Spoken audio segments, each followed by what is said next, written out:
Hi,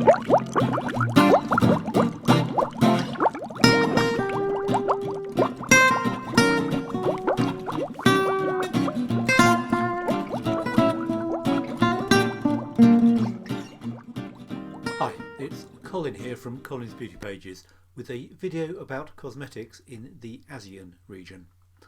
Not being in the news is usually a sign that things are going okay, and the ASEAN group of countries are rarely on the front pages.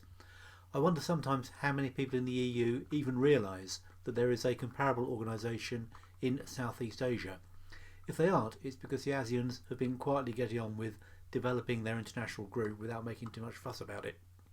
They comprise at the core Indonesia, Malaysia, the Philippines, Singapore and Thailand, Brunei, Burma, Cambodia, Laos and Vietnam. Like the EU, they also have some prospective members lined up. ASEAN has consciously modelled itself on the EU in some areas, and the two groupings have a lot of similarities. They're both very diverse groups of countries who nonetheless have some things in common. The population in total of the ASEAN countries is not far off twice that of the EU, so we really ought to hear a lot more about it than we do. One of the things that they have borrowed from the EU is their approach to cosmetic regulations.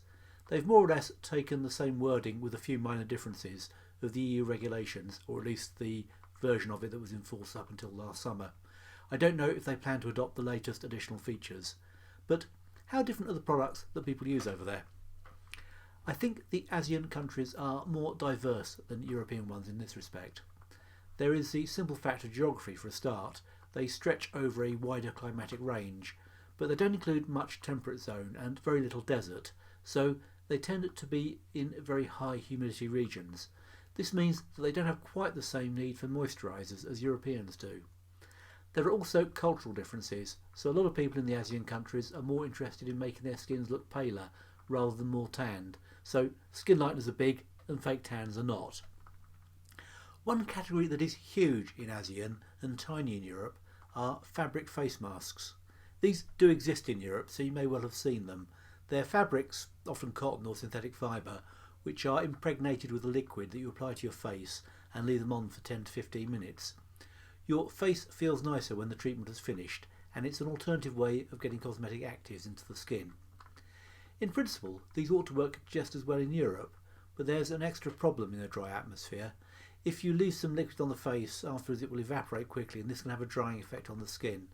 I wonder if the atmosphere were a bit more humid in Europe, if they would be a bit more popular over here. A similar product type are facial hydrogels. Again, you can get these in Europe if you look hard enough, but they aren't popular enough to get a very wide distribution. If you're wondering what a hydrogel is, basically it's just a gel. They're formulated gels that are coated onto a backing film and you apply them to your skin, and sometimes removing the backing film and sometimes leaving it in place. And again, you remove it after a specified time. They come in various shapes, from whole face ones with eye and mouth holes through to ones for across the nose or under the eyes, and they're designed to deliver a variety of benefits. Another product line that is not at all well represented in the West are very light emulsions and microemulsions that go under the name lotions, but would probably be called milks in Europe. They don't actually have to look milky though. If you play around with the refractive indexes of the oils you use, you can make a light lotion that is almost transparent. The most famous of these is Huda Labo's hyaluronic lotion. The trouble with these kinds of products in a dry environment is that their high water content means they have the same problem I was talking about earlier of leaving the skin cold and drying it out. In high humidity, this is not a problem.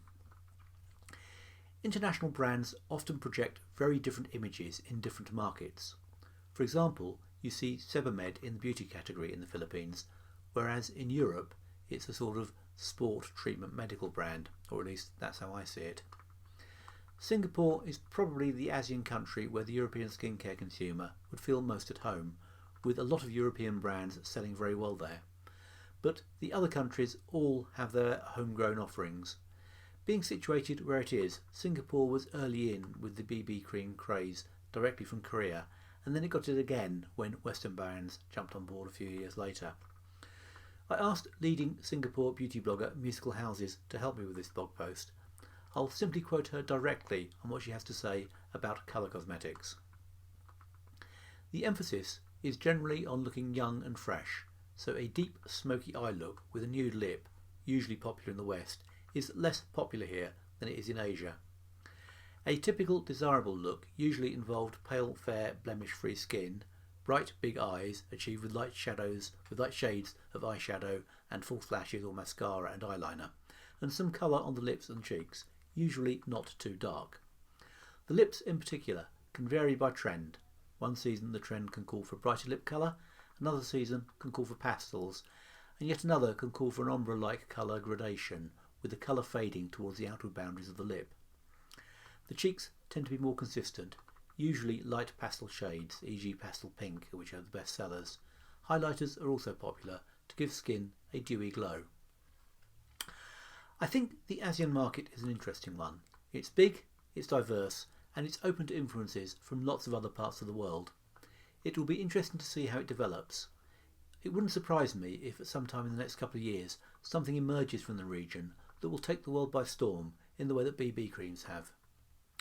Thanks again to Musical Houses for her help with this article. It's been quite interesting delving into a very, very foreign market from my point of view, and a place I've never actually visited.